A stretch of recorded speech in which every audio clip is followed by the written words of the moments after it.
السلام عليكم، كل سنة وانتم طيبين. الدنيا ربيع بقى والألوان والبيض، ونفرح ولادنا وما نزعلهمش. دي حاجة بسيطة. الناس اللي هتقول حرام ان احنا نحتفل بيه، احنا عاملينه من باب ادخال السرور على ولادنا. والرسول عليه الصلاة والسلام كان بيقول افضل الصدقات ان تدخل السرور على اهل بيتك. وطول ما انت معاكي اطفال صغيرة لسه مش فاهمة كويس، ما تكرههمش في الدين بتاعك ولا الدنيا، لا فهميهم ان الرسول علمنا ان الواحد لما يدخل السرور على اهل بيته حتى لو بحاجه بسيطه دي افضل الصدقات. فانا ربنا اعلم ان انا عاملاها بنيه ادخال السرور على ولادي وزوجي. هو الزوج طبعا ما بيتكلمش، لكن هم الاولاد اطفال لسه، فبيبقوا حابين الحاجات دي وشايفينها قدامهم ومناظر حلوه قدامهم.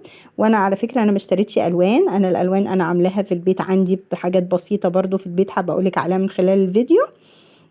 وهنعمل الجمال ده كله ونبسط ولادنا وننبسط معاهم. كل سنة وانتم طيبين، ما هيش حاجة صعبة. اول حاجة هبتدي بيها، هاخد معلقة خميرة كبيرة وهحط عليها معلقة ونص سكر، هي عشان تبقى العجينة مسكرة شوية. يلا عشان لما معانا حد حاوز ونص معلقة كربونات بتاع ده بودر. ومعايا هنا ده لبن على مية، بقلبهم مع بعض كويس. ودي معلقة خل بتفرق في العجين والله، بتخليه طري وهش. وهبتدي بقى احط الدقيق بتاعي واعجن. انا مش معايا دقيق، انا بعجن كده وهشوف العجينه معايا. هحط لها معلقتين كده سمنه، ممكن بزيت عادي، بس احنا طبعا قلنا نعززها شويه بحته سمنه. وبعدين السمنه بتدي طعم حلو عن الزيت اكتر يعني. وهو دلوقتي كله بقى غالي، ما عادش في حاجه ان نقول ده اوفر وده اغلى، وده كله بقى زي بعض. ببتدي الم العجينه. بص العجينه جميله جدا، وعلى فكره حته السمنه فرقت والله غير ملمس الزيت برضو، بتدي الحاجة رقية كده شوية، انا بحس كده مش عارفة. هبتدي الم كده العجينة واعجنها، هي بتبقى طرية شوية وملزقة. بحط بقى الدقيق والم.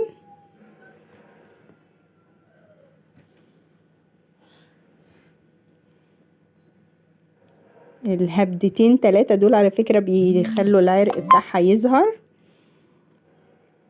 بصوا هي طرية وجميلة قطنية خالص، ولا بيض ولا اي حاجة. هي يعني في ناس بتحط في العجينة دي بيض، بس انا لا، انا قلت لا، انا هحطه لهم مسلوق على الوش فكفاية. وما بنحبش زفارة البيض برضو في العجين شوية، فانا مرضتش احط بيض في العجينة. هو في ناس بتحطي بيضاية او 2 حسب يعني عدد الافراد بتوعك والعجينة بتاعتك. دي الالوان اللي انا عملتها حاجة بسيطة خالص. ده بيبقى اللون اللي هو البنجر، بغليه على النار وبعدين بحط له شوية سكر.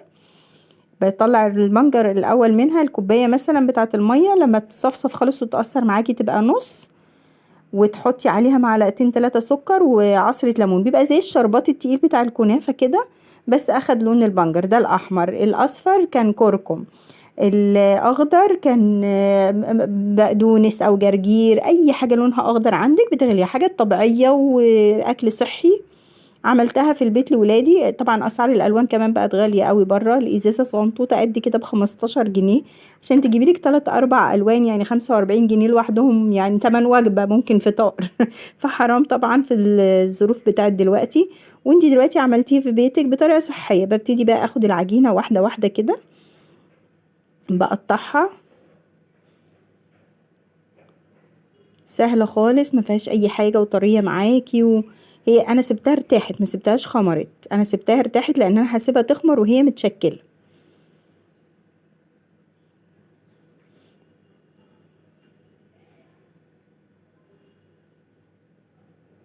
اي تشكيل بسيط معاكي بيدي منظر حلو.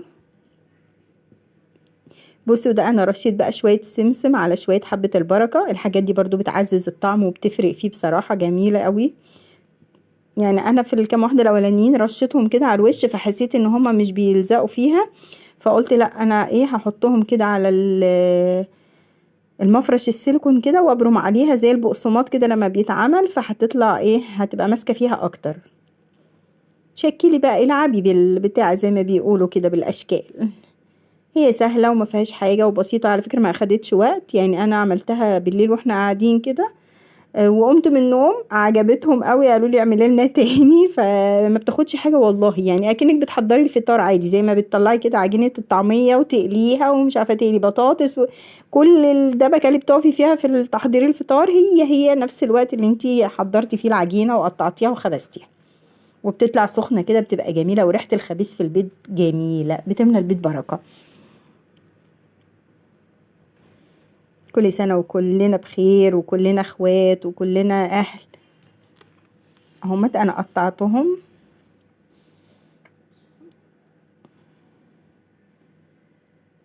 يعني كنت بوريكي الاشكال اللي انا بدأت اعملها. يعني هي ما اخدتش حاجة والله يا جماعة، سهلة، جربي واعملي. العجين ما يعني مهما انتي عملتيه بيطلع معاكي حلو، على رأي اللي قالها مية وسكر وزيت وسمنة هيطلعوا لنا ايه؟ لازم يطلعوا لنا حاجة حلوة.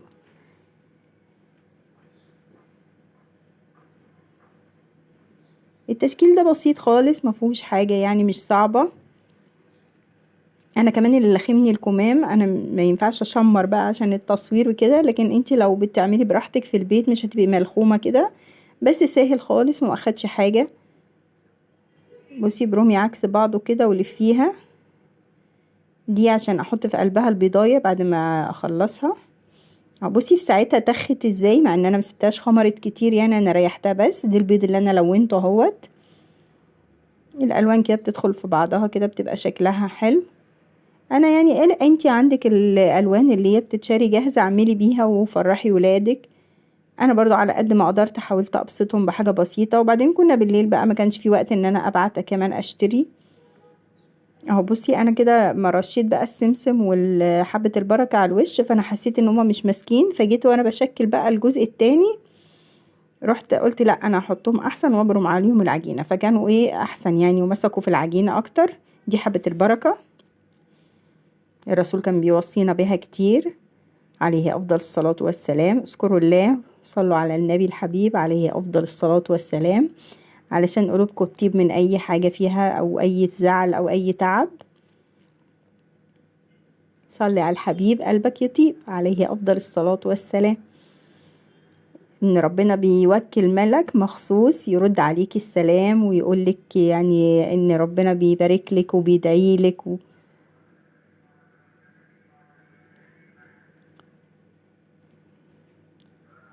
لما الملائكة تأمن على دعائك، يعني شوفي بقى سبحان الله. ولما تصلي على الرسول وتدعي كده ما بينها وما بين الحمد لله، ربنا عمره ما يضيعك بين كريمين. ربنا كريم والرسول عليه الصلاة والسلام.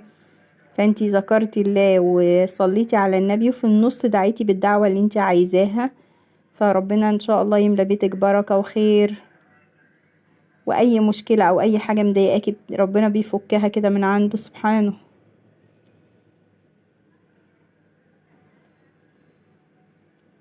دي فيرة جميلة اهي عشان البنانيت العسل، شبه ضفيرة العروسة بتاعتي اللي انا حاطاها على اللوجو بتاع القناة بتاعتي. بصوا اول ما يطلع لازم ارشه بمية علشان الوش بتاعه ما ينشفش، يعني انتوا بتطلعيه من الفرن سخن لسه، رشي على وشه مية بالبخاخة كده بسيط، هتبصي تلاقي الوش بتاعها بقى طري. لو سبتيها كده هينشف، واول ما يستوي طلعيه من الفرن، ما تسيبهوش في قلب النار. النار بتبقى عالية زي العيش الفينو.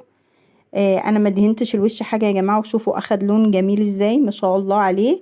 ما احتجتش ان انا ادهنه. في ناس بتدهن الوش عسل او نسكافيه او بيض، بس انا طبعا ما بحبش، فانا سبته والله اخد اللون ده طبيعي لوحده من غير ما انا احط له اي حاجه. ما تنسوش تدعولي وربنا يرزقنا الخير جميعا يا رب، واحنا بنكبر بيكم. كل سنه وانتم طيبين، ويا رب كل ايامنا اعياد وكل ايامنا كده فرحه وبهجه. حاجة جميلة وبسيطة وما اخدتش وقت معانا، وبمقادير بسيطة موجودة في كل بيت. بصوا طرية جدا اهيت عشان انا بخيت عليها، مع ان هي بصوا من تحت اخدت مني لون شوية عشان انا سهيت عنها، بس هي بصراحة ما فيهاش اي تعقيدات ولا اي حاجة صعبة، والالوان بسيطة خالص. كل سنة وانتم طيبين، وعيشوا وانبسطوا، والدنيا ربيع والجو بديع. اللهم يا ربنا يا ميسر كل عسير، ويا جابر كل كسير، ويا مغني كل فقير، ويا مقوي كل ضعيف،